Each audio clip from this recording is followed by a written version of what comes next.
Joining me now with his thoughts and analysis is Robert George, McCormick Professor of Jurisprudence at Princeton University. Welcome back. Thanks for joining us.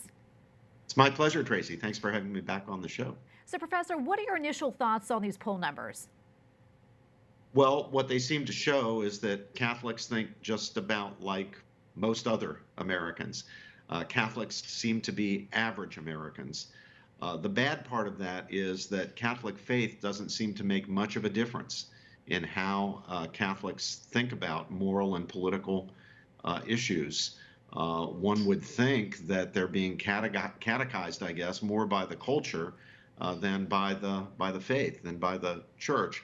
So I think it raises a very serious question for the Catholic leadership, for the Catholic bishops in particular, about the need for much better catechesis, much better education of our Catholic faithful from young children all the way up to adults. Yeah, the poll also found a divide among Catholics on key issues and church teachings. How wide is that in your view? Well, it's very wide. I mean, Catholics represent the spectrum of views on just about every issue that you can think of.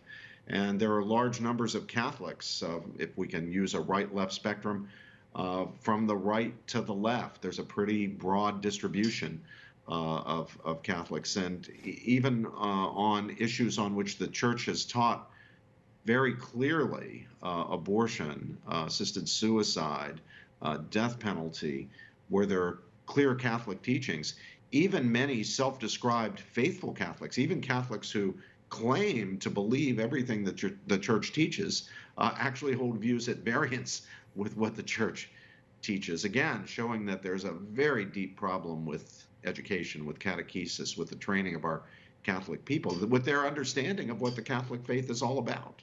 A majority of Catholics accept teachings on intrinsic evil, but also don't consider abortion or euthanasia intrinsically evil. So how do we explain this contradiction?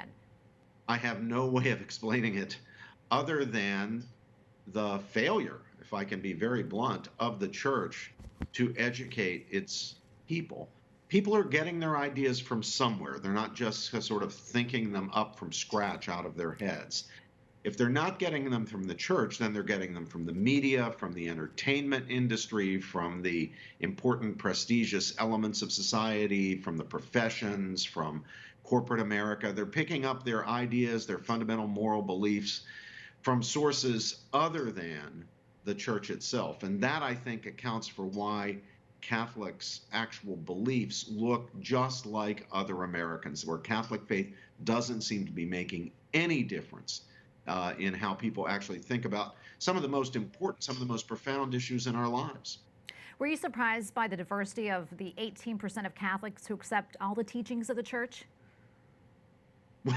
Well, yes, they claim to accept all of the teachings of the church, but when you ask them on what might be called a retail basis, issue by issue, where they are, it turns out that they don't actually accept the teachings of the church. A substantial number, for example, don't accept the teaching that the child in the womb is just as much a human being and a person and entitled to fundamental rights as any other member of the human family. I mean, how on earth can you claim to believe everything that the church teaches and then dissent from the church's teaching when it comes to something as basic as the universal right to life of each and every member of the human community?